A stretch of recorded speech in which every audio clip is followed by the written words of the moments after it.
Okay, welcome to the Modern Frequency interview. We're here with Annie J. Oh my God, I love your sound and I love your Ah, music. thank you. And it's my duty actually to find indie underground music. And your music is really, it's got such a groove to it. Ah, thank you. I appreciate that. I love it. I love it. Where do you see yourself fitting in today's musical landscape? Because it doesn't really fit into the pop, it doesn't fit into the hip hop, but it's so unique, I can't even put like words in to describe your music right now. I love hearing you say that because to me it's just mine, so it doesn't seem unique to me at all. Really? No, it's just like it's just me. But I do see a lot of kind of people that are doing that these days. Like Uh, who? Like who? Like who? well, like Chappelle Roan, she's got her own sound Yeah. and she's really doing her own thing. She's very authentic and that's who she is. And you get that really, really strongly. So that's something that I don't know. I feel like there's another landscape. I've been listening to like Lola Young a lot, a really young artist out of the UK, and just inspired by people that are like just doing it how they see it. You know what I mean? Yeah, for sure. You grew up in Seattle, is that correct? I actually am an Air Force brat. So I grew up all around the US, mostly in Washington. I've been in Seattle for a while though. Yeah. How has Seattle shaped your sound? Or Oh, have immensely. I didn't start really doing popular music until I moved to Seattle. Before that, it was all classical, oh, like opera and stuff. So, Seattle like is my birthplace for becoming an artist. There's a venue in Seattle called the Sea Monster Lounge, mhm. and it's small and it is like some of the best funk music you'll ever see, and it's like a really tight-knit community, and so I feel like that's kind of where I came up uh You play over the there last. all that?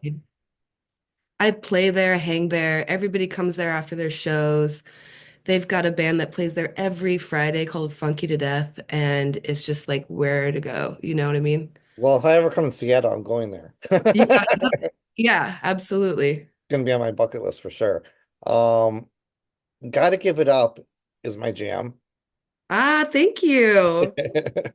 Where did you get the inspo for the groove for this for the music? The groove, we were okay, so this was a little, it was fun. We were keeping it an eye on tempo. We wanted to get a groove going, and I also was thinking 80s power ballad and funk. And so it all kind of came together like that. Let's see here. I do all of this music kind of comes out of a songwriting trio with myself, my husband, and this guy named Scott Paul Johnson. And my husband's name is Nick Foster. And so we do all of this writing like over a 5-day period. And we come up with like 20 seeds. Some of them are full demos. And Gotta Give It Up came out pretty organically. Um, Scott plays the bass. We have a completely different band do the recording, but for the demos and writing piece, it yeah, it's just a mash of minds. It's like, hey, let me get that mic. What about this? Okay, here we go. You know what I mean? And for me, I was just feeling RuPaul, I was feeling, a hairbrush mic, like let's go, you know. Very cool, very cool. I was going to ask you, do you usually write the lyrics first, or does does the melody come first? The melody often comes first for me. Um, just because there I do a lot of journaling prior to these writing retreats. There's a lot of words and concepts that are held in there, and then you just let go of it, and you come with kind of like an empty hard drive in your brain. And so it's like a lot of like mumblecore if you were gonna relate it to the film industry. And then it's pretty easy to pick up because like when you're just singing it and there's little bits and pieces coming out, um, there's like you're unearthing ideas. You know what I Right. mean? And there's words and things you're picking it up and you're like, my God, that's inside of me. Very Things you cool. don't even know, you know? Do you do you come across vulnerable in your lyrics at all, or and Yeah. you do you put yourself out there basically? Yeah, I You think so. do, and that's cool. That's cool too. Um, what does this EP mean to you? Been loving you. What does it mean to you, basically? Like in a nutshell, is this like your big debut? Is this something you're working on for years? Tell me more about it. This is a very personal work for me. Been Loving You refers to kind of introspective and internal conversation with myself. Uh, it's dark, it's hard to continue to make art, and it's easy to get down on yourself. And Been Loving You is that voice or that love that we carry around that was instilled by God knows what, but it's there. And there's sometimes so quiet, sometimes they're screaming at you like it's okay, you're loved. And it's a very much about that self-love and self-appreciation.